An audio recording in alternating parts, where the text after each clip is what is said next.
Hello, hello, comment vous allez? J'espère que vous allez bien. Ça fait un petit moment qu'on se voit en ligne, que je fais plusieurs vidéos. Imaginez-vous qu'il y a des gens qui pensent que je suis un acteur. Je ne suis pas un acteur, je suis entrepreneur. C'est une passion que j'ai. C'est la raison pour laquelle aujourd'hui, je voulais faire un petit spécial. Je vais vous faire vivre un peu le parcours d'être un entrepreneur. C'est quoi la journée d'un entrepreneur? Alors, pendant une journée au complète, vous allez rentrer dans ma peau. On va visiter mes différents centres de formation. Je crois que vous allez beaucoup apprécier. Vous allez rencontrer des étudiants, mes formateurs, mon style de vie. Donc, simplement, suivez-moi, soyez alerte. Puis bien sûr, ça me fait plaisir de vous partager cela. Donc, on y va dès maintenant. Dès que je rentre dans mon auto, il faut que j'écoute des audios. Ma maison, c'est ici. C'est ma voiture. Je passe beaucoup de temps dans ma voiture. Je me déplace énormément. Donc, c'est important pour moi de remplir mes pensées de bonnes informations. Puis, la société nous pousse non pas à consommer, mais la société nous pousse à surconsommer. Tout le monde te pousse à dépenser. La télévision te pousse à dépenser, tes amis te poussent à dépenser. Si tu as des enfants, tes enfants te poussent à dépenser. Donc, à quel endroit tu vas apprendre à bien gérer tes finances? J'aime parler d'argent. C'est un sujet qui me passionne. On ne va pas se le cacher, on habite sur une planète économique. Quand tu te lances en business, tu bâtis une entreprise, c'est pour l'expansion, c'est pour la domination, c'est pour... Tu veux être le leader. Lorsque j'utilise le terme domination, il y en a qui n'aiment pas ça. Je vais vous dire de quoi. Et ça, c'est ce que je dis à tous mes étudiants. Le but, ce n'est pas de compétitionner. Non. L'objectif, c'est de dominer ton marché, d'être numéro 1. Je ne te demande pas de me croire. D'ailleurs, si tu ne me crois pas, ferme la vidéo, OK?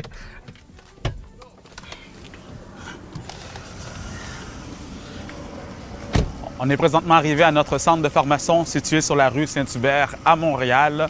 Suivez-moi. Présentement, il y a un cours qui se fait, qui se donne. C'est un de mes formateurs qui le fait. Il s'appelle Oulesh. Il est extrêmement bon. Vous allez le rencontrer. Je crois que vous allez beaucoup apprécier justement son charisme et bien sûr les étudiants avec qui il est. Donc, on y va. C'est juste ici.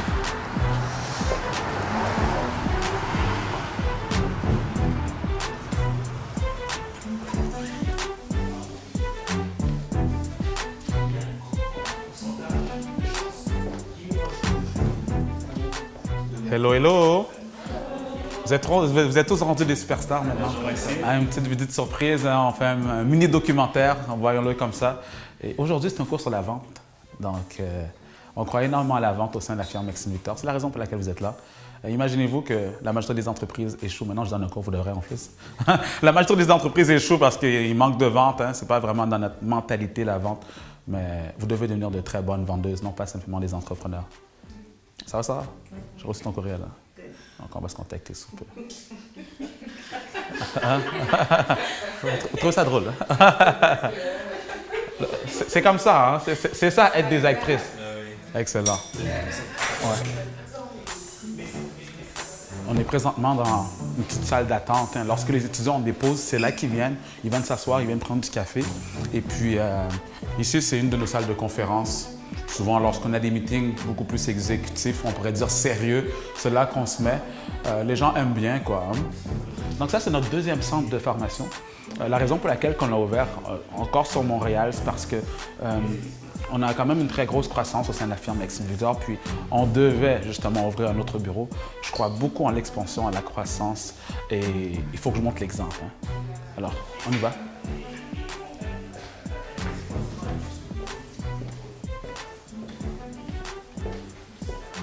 La business, comment ça se passe? Ben écoute, ça se passe super bien. On s'était quitté au début de l'été. Ouais. On a fait la formation, puis j'ai appliqué plein de conseils.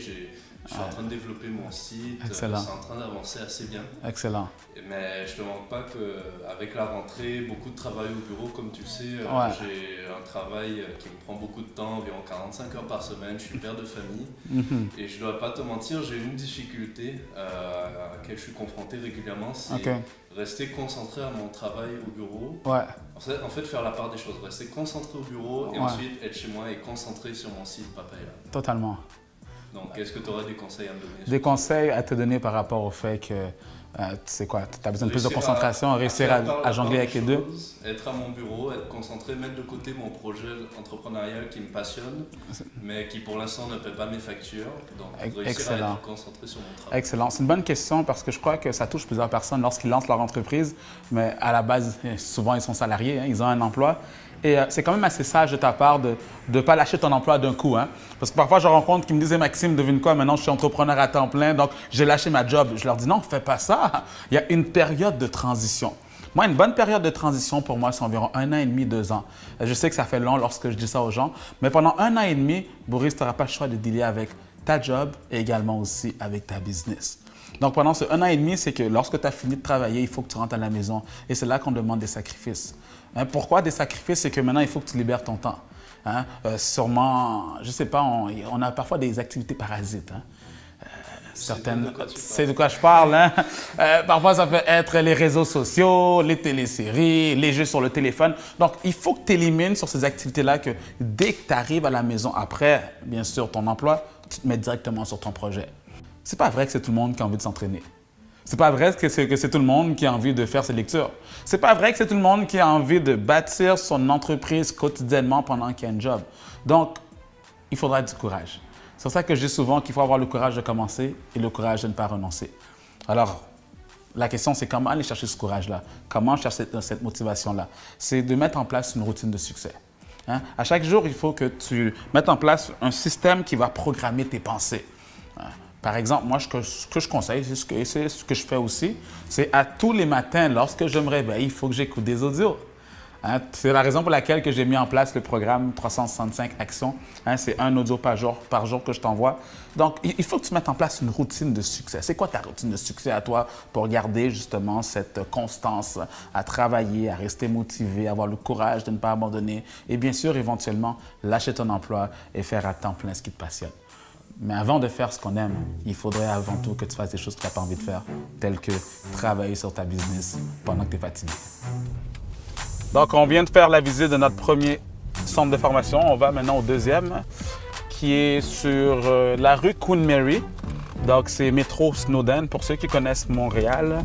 Il y a aussi un cours là-bas. Je pense que eux, c'est un cours qui porte sur le marketing. Hein. Maintenant, on vient de voir un cours sur la vente, à quel point la vente est importante. Je sais que ce n'est pas dans la mentalité francophone de vendre. Au contraire, vous devez devenir de très bons vendeurs. Moi, personnellement, je vends à chaque jour. Si je n'ai pas fait de vente pour la journée, il y a un problème. C'est ça ton travail en tant qu'entrepreneur. Tu fais de la prospection, tu présentes tes services, puis tu fais des suivis. Si tu ne fais pas ça, qu'est-ce que tu fais de tes journées? S'il n'y a pas de vente qui est rentrée, s'il n'y a pas d'argent qui est rentré pour ta journée, qu'est-ce que tu as fait de ta journée? Tu as travaillé sur des cartes d'affaires? Tu as travaillé sur ton beau site web? Non, ça, c'est pas être entrepreneur. Quand tu es entrepreneur, à chaque jour, il faut que tu fasses des ventes. Et ça, je mets beaucoup d'emphase dessus lorsque je forme mes entrepreneurs, les gens avec qui je travaille, je leur demande comment était ta journée? Je veux pas savoir si ça a été bien. Parle-moi de chiffres. Parle-moi d'argent. Parle-moi de vente. Hein, c'est comme ça que je peux savoir si ta journée a été bien. Ah, ça, c'est un ami à moi, Hassan. Ah, ça, c'est son commerce. Maintenant, il est en train d'entrer dans son commerce. Il y a 2 commerces. Il y a le café qui est là. Puis il y a celui, bien sûr, juste au coin. Imagine-toi qu'il a pris les 2 coins de la rue. Hein. C'est assez spécial. Saint-Hubert, Jean-Talon, ça appartient à Hassan et sa famille. Hein. C'est assez fort. Tu sais quoi, peut-être que je vais m'arrêter. Non. Oh, on a un appel. Maxime Victor, bonjour. Bonjour Maxime, comment ça va? Ça va bien, toi? Oui, c'est Jeff. Oh, comment tu vas? Ah, ça va très bien, merci. Excellent, excellent. J'aurais une question pour toi. Oui, dis-moi comment je peux t'aider. Oui, tu sais, avec le temps, je recherche des membres pour former une équipe. OK. Vraiment savoir comment est-ce que je peux trouver des bons candidats pour former une équipe qui a la même vision que moi. Bonne question. Quand tu es en business, c'est extrêmement important que tu puisses avoir un système qui travaille pour toi. Ce qui sous-entend que tu as besoin d'une équipe. C'est la première étape. Maintenant, pour avoir une équipe, Exact. Comment choisir les bonnes personnes? C'est à la base, il faut que tu détermines tes critères. Parce que le problème que j'ai rencontré avec plusieurs entrepreneurs, avec plusieurs personnes qui voulaient justement bâtir une équipe, c'est qu'ils recrutaient les gens qu'ils connaissaient. Hein, mais on s'aime bien, on était ensemble au primaire, c'est mon meilleur ami, c'est ma meilleure amie. Non, il faut à la base que, tu détermines les critères des personnes que tu vas avoir. Tu vas avoir des personnes travaillantes, tu vas avoir des personnes loyales, tu vas avoir des personnes sérieuses, positives, hein, etc. Une fois que tu as déterminé les critères, la deuxième étape qu'il faut absolument que tu fasses, c'est avoir des gens qui te complètent. Tu as besoin de travailler avec des gens qui ne connaissent pas nécessairement tout le milieu, mais qui vont se dire, tu sais quoi, Jeff? Moi, je suis prêt à me développer, je suis prêt à apprendre. Et je vais te dire, c'est quoi ton challenge, toi, en tant qu'entrepreneur qui se bâtit une équipe, un système qui travaille pour toi? Ces personnes-là, au tout début, vont faire beaucoup d'erreurs. Et puis, il faut que tu sois tolérant par rapport à ces erreurs-là. Pour bien sûr, éventuellement, ils vont être assez forts. Et ensuite, c'est ce qui va te permettre de partir en vacances et ton entreprise va continuer à rouler. Wow! C'est bon? J'ai pris beaucoup de notes rapides. Excellent. Donc, il y a une caméra qui me suit. Et puis, on a entendu ta belle voix sensuelle. T'es à Montréal, t'es au centre-ville ou quoi? On a visité notre premier centre de formation. Là, maintenant, on va à notre deuxième centre, qui est au métro Snowden. Donc, on va aller voir ce qui se passe là-bas, quoi. Hein. Donc, regarde, je ne vais pas prendre plus ton temps. S'il y a quoi que ce soit, n'hésite pas. Sinon, nous, on se voit vendredi. On se voit vendredi. Bye. Excellent. OK, bye-bye. Bye-bye.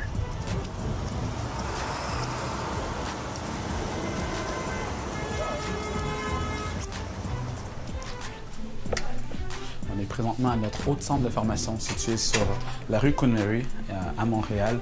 On va faire un petit tour. Je vais vous faire visiter un peu la place. Hein. Ça, c'est une de nos salles de formation. En passant, il y en a beaucoup qui nous posent la question, c'est à quel endroit qu'on a fait la vidéo? Est-ce qu'on voit genre des buildings, c'est en noir et blanc? Je vais vous montrer c'est où, c'était juste là. Voilà, hein, ça c'est l'effet. Présentement, il y a un cours hein, qui se fait. Puis on va déranger un tout petit peu le cours simplement pour dire un petit bonjour. Hein, ça va être une petite surprise. On verra comment ils vont réagir. Voilà. Toc, toc, toc. Bonjour, j'espère que vous allez bien. Excellent. Vous avez été averti? Ah, OK, parfait. Donc, on fait un mini documentaire. Hein. Ah, vous êtes toutes beaux et belles. Toi, Maïka, oui. Elle me regarde avec des yeux. Donc, ça, c'est Mélissa, puis avec son beau groupe. Hein. Aujourd'hui, c'est un cours sur gestion et administration, tout le côté paperasse, etc. Donc, on ne va pas plus vous déranger. Hein, vous êtes bien, vous. Hein. J'aime ça. Hein. Vous êtes arrangés pour l'événement. Donc, on va vous laisser. Hein. Je ne voulais pas trop déranger. De toute façon, il reste combien de temps? 10 minutes? C'est parfait. Donc là, maintenant, ce que je fais, je dis au revoir hein, aux entrepreneurs. Donc, s'ils ont des questions, je suis là. C'est souvent comme ça à la fin de chaque cours. C'est pas moi, bien sûr, qui donne le cours, mais lorsque je donne mes cours, à la fin de chaque cours, je m'arrange quand même pour ceux qui ont des questions, que je puisse, bien sûr, prendre le temps de leur répondre. Maintenant, on va voir s'il y en a d'autres qui ont peut-être des questions pour moi. Alors, je vais être là pour ça. C'est ça notre travail en tant que coach, hein, c'est de pousser nos entrepreneurs à se surpasser. Et parfois, il y en a qui passent à travers des obstacles, des situations, des difficultés. Que la pire chose pour un entrepreneur, c'est de rester isolé. Lorsque tu as des projets, lorsque tu veux mettre une entreprise sur pied, mets-toi dans une communauté d'entrepreneurs. Fais-toi encadrer, fais-toi coacher, fais-toi accompagner. Parce que la business, c'est 80% mental et 20%, c'est de l'effort. Et la raison pour laquelle que la majorité des personnes abandonnent, plus de 90% des gens abandonnent en moins de 5 ans, c'est parce qu'ils ont perdu le combat mental. Tu veux réussir en affaires? Moi, je te conseille fortement, fais-toi accompagner. Et c'est pour ça que je suis là. OK, donc je vais voir s'il y en a d'autres qui ont encore des questions. Puis là, ils voulaient me vendre des services d'accompagnement d'entreprise et tout. Puis là, je lui ai posé la question, tu as une business, est-ce que tu fais de quoi? Elle me dit non, il est en train de se préparer, blablabla. Attends, la personne qui veut t'offrir une formation démarrage entreprise... Je suis en entreprise, moi, je suis entrepreneur. Toi, tu es entrepreneur déjà, puis lui, il n'est pas entrepreneur. Non, il veut me vendre une formation c'est ça, le pour m'accompagner en entreprise. Moi, j'ai de la difficulté avec ça. Puis ça, c'est une mentalité très francophone. Hein? Ils veulent aider les entrepreneurs, mais ils ne sont même pas entrepreneurs. Hey, c'est fou penser comme ça. Puis il y a des gens qui vont vraiment s'asseoir dans leur classe, suivre des conseils d'un employé. C'est du n'importe quoi. Là, je savais pas quoi reprendre, je savais pas quoi lui dire en fait. J'avais même peur de dire, écoute, quand il m'a posé la question, toi, c'est quoi ton entreprise? J'avais peur de lui dire qu'écoute, je suis entrepreneur, je fais ceci, je fais cela, de peur de... Fait que là, je suis resté tranquille et puis il a terminé son speech. Je lui ai dit merci beaucoup, je suis parti, mais c'est sûr que je vais pas rappeler. Ben, c'est impossible. T'es même pas entrepreneur puis tu veux m'aider. C'est moi qui devrais t'aider, toi, qui donne la formation. Puis le pire, c'est qu'il y en a plusieurs là-dedans qui vont s'inscrire à sa formation. Ils vont s'asseoir, ils vont prendre des conseils. Il y a beaucoup de charlatans à l'extérieur. Il faut faire attention à ça. Hein, c'est du n'importe quoi, des coachs, des conseillers d'affaires. T'es même pas en business. Regarde, deviens entrepreneur pour ta propre vie. Maintenant, ils vont te dire comment faire un plan d'affaires. Moi, je ne crois pas au plan d'affaires, hein, de la pure théorie. Tu veux te lancer en business, lance-toi en business. C'est quoi? Tu vas vraiment dire à un entrepreneur de s'asseoir devant un ordinateur pendant des mois et des mois pour lui dire de faire un plan d'affaires. Tu vas le décourager. Ah. T'as bien fait. La prochaine fois, tu lui diras en passant, viens, va voir Maxime Victor. C'est toi qui as envoyé le lien. Ok, t'envoies le lien. Ouais. That's it. Direct. T'as vu, j'ai pas besoin de le dire. Juste pour vous mettre un peu dans le contexte, l'entrepreneur le plus jeune, l'étudiant le plus jeune qui suit nos cours, imagine-toi qu'il a quel âge? 15 ans. Il a 15 ans. Et ses affaires roulent, il fait de l'argent. Et toi, maintenant, tu as 19 ans, tu as 20 ans, tu as 21 ans, je sais pas, tu as 25 ans, tu dis que tu es beaucoup trop jeune. Arrête-moi ça. Aujourd'hui, il n'y a pas d'âge. Le colonel Sanders, il avait près de 70 ans lorsqu'il a voulu mettre sur pied son concept de PFK. C'est près de 70 ans. Tu n'es jamais trop jeune ni trop vieux, simplement passe à l'action. Si toi, tu veux te lancer en affaires, tu as un projet qui te tient à cœur, tu as l'âge parfait. Tu as l'âge parfait. Juste passe à l'action. Hein. Je vais vraiment le répéter parce que c'est ça que les gens doivent comprendre. Il faut arrêter d'analyser ou sinon de te dire « je vais attendre que mon produit soit parfait pour me lancer en business ». Parce que la réalité, en business, on dit que la perfection, c'est ce qui nuit à la rentabilité. Si tu veux être rentable comme business, il faut que parfois tu mettes de côté la perfection. Exemple, est-ce que tu penses que Apple, le premier iPhone qu'ils ont sorti, était parfait? Non, il n'était pas parfait. Il a lancé son produit sur le marché et il l'a amélioré en cours de route. C'est ce que toutes les compagnies font. Mais l'erreur que plusieurs entrepreneurs se disent, c'est « il faut que j'attende que mon produit soit parfait. Et dès qu'il va être parfait, je le lance sur le marché. » Le seul hic, c'est que lorsque tu vas penser qu'il sera parfait, mais le marché aura évolué. Hein, ton petit téléphone à boutons, ça n'existe plus. Maintenant, on est rendu dans les touchscreens. Hein. C'est pour ça qu'il y a beaucoup d'entreprises qui disparaissent. Hein. Simplement, passer à l'action. Attends pas la perfection. Simplement, pose une action concrète pour aller de l'avant. On va manger dans un resto qui n'est pas trop loin. Donc là, maintenant, je crois que je vais me prendre un genre de salade au poulet. Oula. Hey, What's up, man? everything good, brother? Always good, man. Yeah. Te salió el doctor, ¿ok? Same thing. For you? Same. Chicken salad, please. And salad, like Yes. the usual have chicken and salad? Exactly. Okay, te salió el doctor, ¿ok? OK. Un entrepreneur, c'est une personne qui apporte des solutions sur le marché en échange d'une rémunération. Donc, si la solution que tu apportes est efficace, les gens vont courir après toi pour l'avoir. Et si les gens se sautent dessus, hein, l'achètent, ce qui arrive à ton compte de banque, à par ricochet, il va grossir. Ton compte de banque détermine la valeur que tu apportes sur le marché. Prochain step, passe à l'action, puis bien sûr, focalise sur les ventes. That's it, c'est ça le business.